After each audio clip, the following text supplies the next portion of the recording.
মেয়েরা তাদের বাবাকে কেন এত ভালোবাসে জানেন? কারণ মেয়েরা জানে পৃথিবীতে বাবাই একমাত্র পুরুষ যাকে চোখ বন্ধ করে বিশ্বাস করা যায়। মেয়েদের মনের কান্না এক বিছানায় পাশাপাশি শুয়ে থাকা মানুষটিও কিন্তু কখনো বুঝতে পারে না। আসলে মেয়েদের জীবনের চাওয়া পাওয়াগুলো নিজের একান্তেই থেকে যায়। কখনো তাদের মুখে চাওয়া পাওয়াগুলো প্রকাশ পায় না। তাদের মনে কোনো স্বপ্ন বা আশা থাকতে নেই। তাদের জন্য যেটা থাকে সেটা হলো অন্যের জন্য বেঁচে থাকা, জন্মের পর মা বাবার জন্য, বিয়ের পর স্বামীর জন্য, আর মা হওয়ার পর সন্তানের জন্য। মেয়েদের জীবনটা বড়ই অদ্ভুত। মানিয়ে নিতে নিতে আর মানিয়ে চলতে চলতে জীবনটাই শেষ হয়ে যায়। মানিয়ে চলতে পারলে সব ভালো, আর না হয়তো পৃথিবীর সব থেকে খারাপ মেয়ে। মেয়েদের জীবনটা কি অদ্ভুত না? একটা মেয়ে নিজের ইচ্ছে মতো ঘুরতে পারে না, নিজের পছন্দের জায়গায় ঘুরে বেড়াতে পারে না, তার পছন্দ মতো খাবারটাও খেতে পারে না। সংসারে বাকি সবার ইচ্ছে রান্নাটা হয়, কিন্তু তার কি ইচ্ছে, তার আজকে কি খেতে ইচ্ছে করছে সেটা কিন্তু কেউ একবারের জন্য জিজ্ঞেস করে না। ছেলের জন্য এটা, শ্বশুর শাশুড়ির জন্য এটা, স্বামীর জন্য এটা, সব সময় অন্যের জন্যই নিজেকে করতে হয়, কিন্তু একটা মেয়ের জন্য কেউ কিন্তু কোনোদিনও ভাবে না। আর এটাই বাস্তব। মেয়েদের জীবনটা কি আজব। সকালে ঘুম থেকে উঠতে একটু দেরি হলে শুনতে হয় হাজারো রকমের কথা। কষ্ট হলেও সব কিছু মানিয়ে নেয়, কারণ সে জানে, কারণ সে একজন মেয়ে। তার ভালো লাগা খারাপ লাগা কোনো কিছুরই মূল্য নেই, কেউ মূল্য দিতে চায় না। তার জীবনের কিছু কথা থাকে, কে বুঝবে তার এই মনের কষ্টগুলো? ঘরে বা বাইরে সব অবহেলা, যন্ত্রণা, অন্যের মুখের কটু কথা মুখ বুজে সহ্য করলে সব ঠিকঠাক, আর না হয়তো অশান্তির পাহাড় গড়ে ওঠে। কারো খারাপ কথায় পাল্টা জবাব দিলে এই মেয়েটা না খুব খারাপ, এই মেয়েটা খুব তর্ক করে, এই কথাটি শুনতে শুনতে কান পচে যায়। কোনো কথার উত্তর দিলে এত রাগ ভালো না, মেয়েদের শরীরে এত তেজ ভালো না। মেয়েদের সবসময় ধৈর্য শক্তি রাখতে হয়। ও বলতে পারবে তুই কেন তর্ক করলি, দোষটা তোরই। ও ছেলে মানুষ, সারাদিন কাজ করে, মাথাটা গরম থাকতেই পারে, একটা কথা তোকে বলতেই পারে, তোকে না হয় একটু গালিয়ে দিয়েছে, কেন তুই কেন তর্ক করলি? এই কথাটাই মেয়েদেরকে শুনতে হয় সব সময়। মেয়েদের যখন তখন ঘুমানো ঠিক না, মেয়েদের যখন তখন যেটা সেটা খাওয়া ঠিক না, যেখানে সেখানে দাঁড়ানো ঠিক না, যখন তখন কথা বলাও ঠিক না। কথা বলতে গেলে বুঝে কথা বলতে হয়, ভেবে কথা বলতে হয়। যদি কোনো একটা উঁচু নিচু কথা বলে দেয় তাহলে তো সংসারে অশান্তির পাহাড় উঠে যায়, তার বিচার হয়, তাকে সবাই মিলে কটু কথা বলে, নিন্দা করে, এমনকি তার মা বাবাকেও কথা শুনতে হয়। এর জন্য মানে সারা জীবন সবার অবহেলা, অপমান, নিন্দা এগুলো শুনেই যেতে হবে, আর উত্তর দিলেই মেয়েটা খারাপ।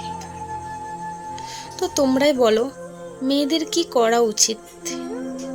এই কথাগুলো আমার মতো কার কার নিজেদের জীবনের সাথে মিলে গিয়েছে সেটা কিন্তু অবশ্যই আমাকে কমেন্টে তোমরা প্লিজ জানিও।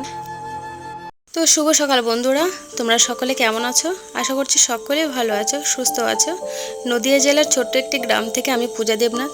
তোমরা কে কোথায় থেকে আমার ভিডিওটা দেখছো অবশ্যই কিন্তু কমেন্টে জানিও।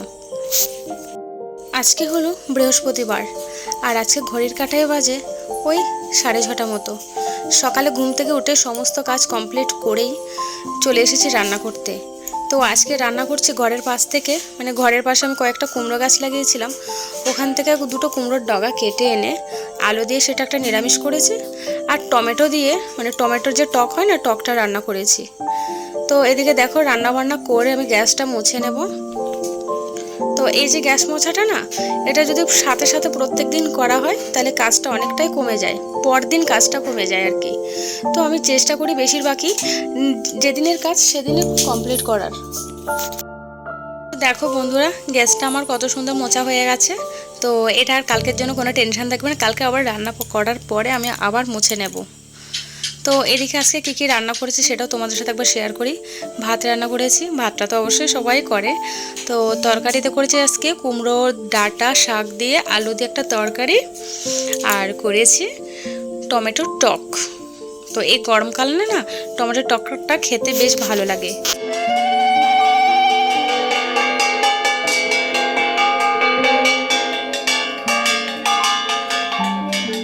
এইবার দেখো সব থেকে বড় কঠিন কাজ আমার জন্য চলে এসেছে। তো আমার মনা তো প্রাইভেট থেকে এসে স্নান করে পুজোটা দিয়ে দিয়েছে। তো এবার হচ্ছে সব থেকে আমার কঠিন কাজ, মানে ও সব কিছু করবে একা একা, কিন্তু রেডি হয়ে নিয়েছে স্কুলে যাওয়ার জন্য, কিন্তু ভাতটা একা খেতে চায় না। তার একটাই কারণ ও একা একা খেতে গেলেই সমস্যা, অনেকটা লেট হয়ে যায়। আর তাছাড়া সব থেকে বড় কথা হচ্ছে স্কুলে যাওয়ার জন্য লেট হয়ে যায়, সেজন্য সকাল টাইমটা আমি খাইয়ে দিই ওকে। আর ও দেখো ভাত খাওয়ানোর সময় কি বদমাইশি না করে বলো। তো দেখো, তো আমার মনে হয় মানে মোটামুটি বেশিরভাগই বাচ্চা এরকম করে। তো যাই হোক, খাওয়া দাওয়া শেষ করে মনা চলে যাচ্ছে স্কুলে। তো একদম আসবে 3:30-র সময়। আর এই যে সারাদিন না সকাল টাইমটা একটু কাজের চাপ থাকে, তারপরে তো আমি একদম ফাঁকা থাকি। এই সারাটা দিন আমার মানে একা একা একদম থাকতে ভালো লাগে না। এদিকে স্নান টান করে জামা কাপড়গুলো ধুয়ে দিয়েছি, আর এগুলো এখন আমি মাঠের একপাশে শুকাতে দিয়ে দিব। আর রান্না বান্না সব কিছু করে তোমরা তো দেখেছো, একটু আগে দেখিয়েছিলাম আমি বাড়িতে সব তরকারি আর ভাতটাও বেড়ে রেখে দিয়েছি। আর থালা বাসনগুলো না ধুয়ে নিয়ে নেবো, কী বলো তো। আর এখন যদি থালা বাসনগুলো ধুয়ে রেখে দিই তো কালকে আমার কাজটা কমে যাবে, একদম কমে যাবে। কালকে ওই যে সকালে ঘুম থেকে উঠে, মানে সকালে তো কাজের চাপটা একটু বেশি থাকে, সবারই ক্ষেত্রে হয়, মানে সবারই একই, সকাল টাইমটা কাজের চাপটা বেশি। তো সেজন্য আমি রান্না বান্না করে সমস্ত বাসন কুসন ধুয়ে রেখে দিই। আর এগুলো যদি আমার ধোয়া না হয় না, মানে আমার টেনশন থাকবে, যে খালি মনে হবে কি একটা কাজ আছে, কি একটা কাজ আছে। বেশ আমি খালি সারাদিন একটা কথাই বলতে থাকি, যদি আমার একটা কাজ পড়ে থাকে, আমার অনেকগুলো কাজ আছে, মানে এই কথাটা আমি বারবার বলতে থাকি যে আমার অনেকগুলো কাজ পড়ে আছে। তো ঘুমও হয় না, আমার ঘুমও আসে না। তো সেজন্য মনা তো চলে গেছে খেয়ে দিয়ে, আর এখন আমি থালা বাসনগুলো ধুয়ে রোদে শুকাতে দিয়ে দেবো, আর বাকি কাজগুলো করে নেব। তো প্রতিদিনের মতো আজও তোমাদেরকে একটি কথা বলবো, ভিডিওটা কেমন হয়েছে অবশ্যই কিন্তু কমেন্টে জানিও। আর ভিডিওটা ভালো লাগলে প্লিজ আমার ছোট্ট পরিবারের সদস্য হয়ে আমার পাশে থেকো। তোমরা যদি পাশে থাকো না, তাহলে আমি একটু তাড়াতাড়ি এগোতে পারবো। আর এই যে ইউটিউবে সবাই আসে কিন্তু নিজে কিছু করার জন্য, সবার তো সামর্থ্য হয় না, সবারই মানে সুযোগ হয়ে ওঠে না যে বাইরে কাজ করার, কারণ সংসার সন্তান, হ্যাঁ হয়তো কষ্ট করে জীবনটা চলে যাবে, কিন্তু নিজে যদি কিছু করতে পারি সংসারের জন্য, বেশ নিজের কাছে একটু ভালো লাগবে, বা নিজের কাছে একটুখানি মনে হবে যেন আমিও সংসারে কিছুটা হেল্প করতে পারছি। তো এই আশাটা করে আমি কিন্তু ইউটিউবটা চালু করেছি, মোটামুটি সবাই কিন্তু এই আশাটা করে ইউটিউবটা চালু করে। তো যাই হোক, ভিডিওটা কেমন হয়েছে অবশ্যই কমেন্টে জানিও। আবারও বলছি, ভিডিওটা ভালো লাগবে প্লিজ সাথে থেকো, পাশে থেকো, আর একটু সাপোর্ট করো। আর যদি কোনো ভুল হয়ে থাকে প্লিজ আমাকে কমেন্টে জানিও। আর সবাই ভালো থেকো, সুস্থ থেকো, দেখা হবে নতুন আরেকটি ব্লগে। তো টাটা।